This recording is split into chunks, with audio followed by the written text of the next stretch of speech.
आजकल जहाँ भी जाए वहाँ लिखा होता है, आप कैमरे की नज़र में हैं। पढ़ने के साथ ही व्यक्ति सतर्क हो जाता है और यथासंभव गलत काम करने से परहेज करता है, जबकि ये इंसान द्वारा निर्मित उपकरण मात्र है। कितना मूर्ख है इंसान कि भूल जाता है कि हम हर समय भगवान की नज़र में है और वहाँ की नज़र न खराब होती है, न बंद होती है, न किसी के नियंत्रण में होती है, यानी बचने की कोई संभावना नहीं है। ध्यान रहे, आप भगवान की नज़र में हैं, कैमरे की नहीं। एक फ़कीर शमशान में 2 चिताओं की राख को बड़े ध्यान से देख रहा था। किसी ने पूछा कि बाबा ऐसे क्यों देख रहे हो राख को? फ़कीर बोला कि ये एक अमीर की लाश की राख है जिसने ज़िंदगी भर काजू बादाम खाए, और ये एक गरीब की लाश है जिसे 2 वक्त की रोटी भी बड़ी मुश्किल से मिलती थी, मगर इन दोनों की राख एक सी है। फिर किस चीज़ पर आदमी को घमंड है, वही देख रहा हूँ। ध्यान रहे, इंसान के अंदर जो समा जाए वो स्वाभिमान, और जो बाहर झलक जाए वो अभिमान। जीवन वनडे मैच की तरह है जिसमें रन तो बढ़ रहे हैं पर ओवर घट रहे हैं। मतलब धन तो बढ़ रहा है पर उम्र घट रही है। इसलिए हर दिन कुछ न कुछ पुण्य के चौके छक्के लगाएं ताकि ऊपर बैठा एम्पायर हमें मोक्ष की ट्रॉफी दे। बिंदी 1 रुपए की आती है, वो ललाट पर लगाई जाती है। पायल की कीमत हज़ारों में आती है पर पैरों में पहनी जाती है। ध्यान रहे, इंसान आदरणीय अपने कर्म से होता है, उसकी धन दौलत से नहीं। ना आप अपने आप को गले लगा सकते हो, ना ही आप अपने कंधे पर सर रख कर रो सकते हो। एक दूसरे के लिए जीने का नाम ही जिंदगी है, इसलिए वक्त उन्हें दो जो तुम्हें चाहते हो दिल से। रिश्ते पैसे के मोहताज नहीं होते, क्योंकि कुछ रिश्ते मुनाफा नहीं देते पर जीवन अमीर ज़रूर बना देते हैं। आपके पास मारुति हो या BMW, सड़क वही रहेगी। आप टाइटन पहने या रोलेक्स, समय वही रहेगा। आपके पास मोबाइल एप्पल हो या सैमसंग, आपको कॉल करने वाले लोग नहीं बदलेंगे। आप इकोनॉमी क्लास में सफ़र करें या बिजनेस में, आपका समय तो उतना ही लगेगा।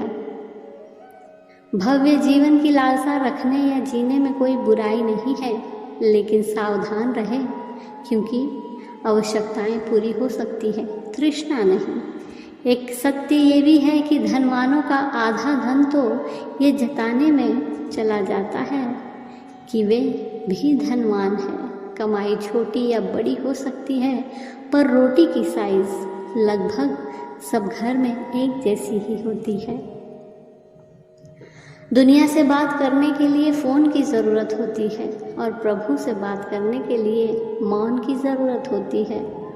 फ़ोन से बात करने पर बिल देना पड़ता है और ईश्वर से बात करने पर दिल देना पड़ता है। माया को चाहने वाला बिखर जाता है, भगवान को चाहने वाला निखर जाता है। भक्ति जब भोजन में प्रवेश करती है, भोजन प्रसाद बन जाता है। भक्ति जब भूख में प्रवेश करती है, भूख व्रत बन जाती है।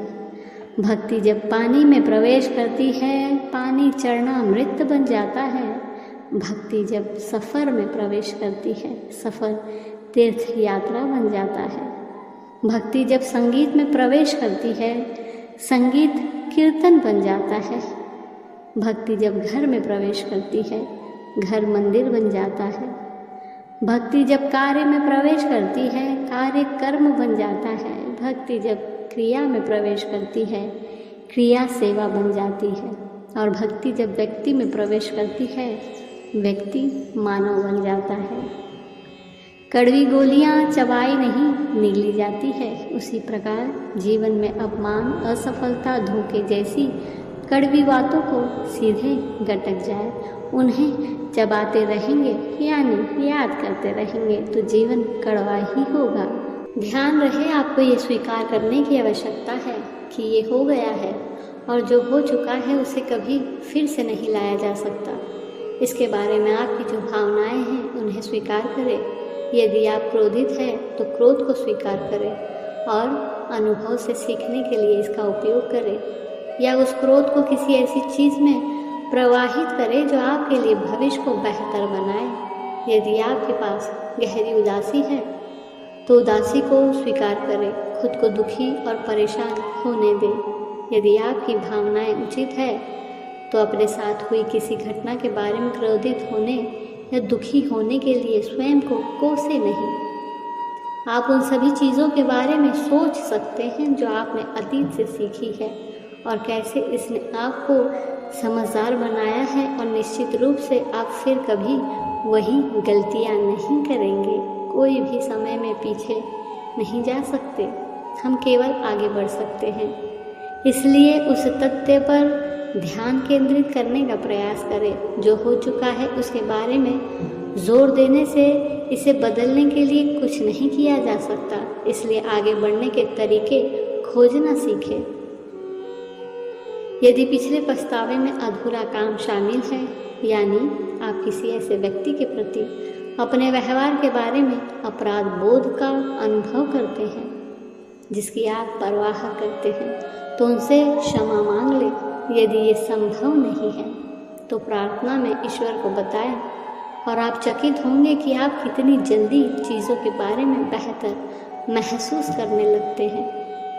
यदि किसी व्यक्ति को माफ़ करने में असमर्थता या आपको चोट पहुंचाने वाले लोगों को पछतावा शामिल है, तो कार्य को क्षमा करने के लिए अपनी पूरी कोशिश करें। आपको उन्हें पसंद नहीं करना है, लेकिन क्षमा आपको उस शक्ति से मुक्त होने की अनुमति देता है जो वे आपके ऊपर रखते हैं। ईश्वर टूटी हुई चीज़ों का इस्तेमाल कितनी खूबसूरती से करता है। जैसे बादल टूटने पर पानी की फुहार आती है, मिट्टी टूटने पर खेत का रूप लेती है, फल के टूटने पर बीज अंकुरित हो जाता है और बीज टूटने पर एक नए पौधे की संरचना होती है। इसलिए जब आप खुद को टूटा हुआ महसूस करें तो समझ लीजिए ईश्वर आपका इस्तेमाल किसी बड़ी उपयोगिता के लिए करना चाहते हैं। इसलिए सदैव प्रसन्न रहें और हंसते रहें। हमें पता है कि रंगोली दूसरे ही दिन मिटने वाली है, फिर भी वो ज़्यादा से ज़्यादा आकर्षक हो, कलात्मक हो, मनमोहक हो, ये कोशिश रहती है। जीवन भी कुछ रंगोली जैसा ही है। हमें पता है कि ज़िंदगी एक दिन ख़त्म हो जाएगी, फिर भी उसे खूबसूरत बनाने की कोशिश करते रहना चाहिए, पल पल हर पल। धन्यवाद।